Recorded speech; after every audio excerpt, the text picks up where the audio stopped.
নমস্কার, কেমন আছেন সবাই? আজ আমি আবার একটি রেসিপি নিয়ে এসেছি। আজকে বানাবো রুই মাছের ফুলকপি আলু দিয়ে পাতলা ঝোল। এটা স্বাস্থ্যের পক্ষে খুবই ভালো। এই রেসিপিটির জন্য আমি নিয়েছি ফুলকপি, আলু,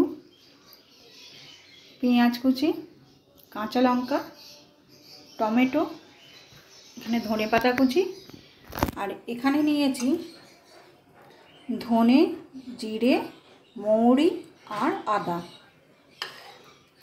আমি এটা কাঁচা লঙ্কা দিয়ে করব, আপনারা চাইলে এখানে গুঁড়ো লঙ্কাও ব্যবহার করতে পারেন। প্রথমে আমি মাছটা নুন হলুদ মাখিয়ে নেব।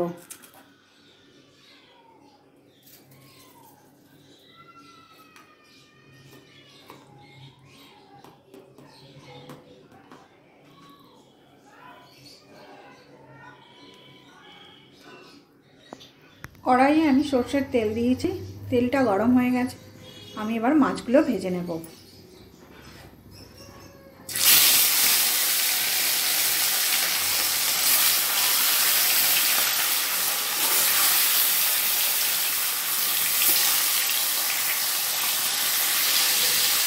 মাছটা এখানে ভাজা হোক, আমি যে মশলাটা রেখেছিলাম আদা, মৌরি, ধনে আর জিরে, এটা আমি বেটে নেব।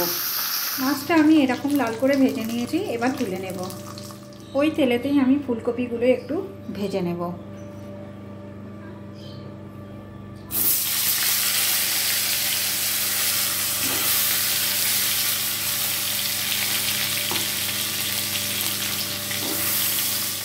সামান্য লবণ দেব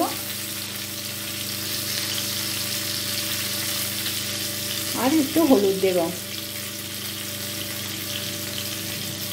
দিয়ে আমি ফুলকপিটা ভালো করে ভেজে নেব। কড়াইয়ে আমি সর্ষের তেল দিয়েছি, তেলটা গরম হয়ে গেছে। আমি এবার মাছগুলো ভেজে নেব।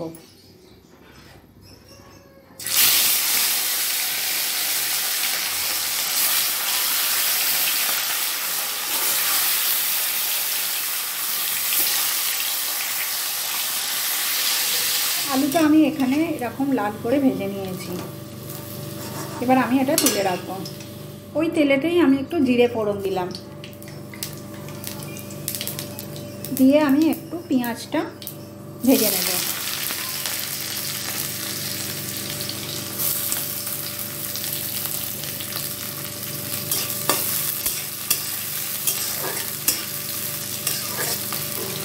পেঁয়াজটা আমার এখানে লাল করে ভাজা হয়ে গেছে। এবার যে আমি মশলা করে রেখেছিলাম ধনে, জিরে, মৌরি আর আদাটা বেটে রেখেছি, ওটা দিয়ে দেব।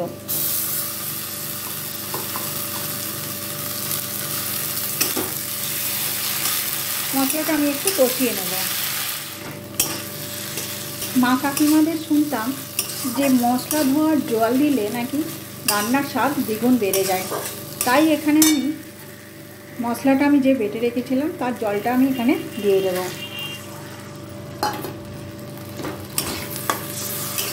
এটা আমি খানিকক্ষণ আরেকটু কষিয়ে নেব। মশলাটা এখানে আমার কষানো হয়ে গেছে। আমি এবার আলু আর ফুলকপিটা দিয়ে দেব।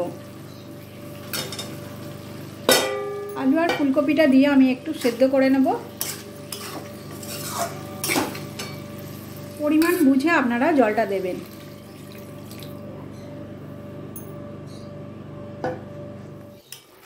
মানে ঝোলটার আলুগুলো সিদ্ধ হয়ে গেছে, কপিটাও সিদ্ধ হয়ে গেছে।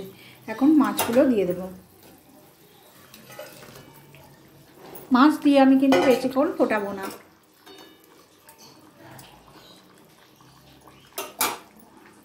এবার ওপর থেকে ধনেপাতা কুচি ছড়িয়ে নামিয়ে নেব।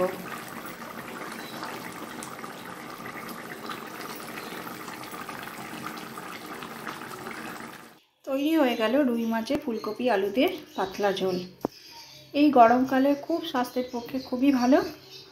রেসিপিটি যদি ভালো লেগে থাকে একটা লাইক করে দেবেন, আর আমার চ্যানেলটি সাবস্ক্রাইব করতে ভুলবেন না। ধন্যবাদ। দেখা হচ্ছে পরের একটি ভিডিওয়।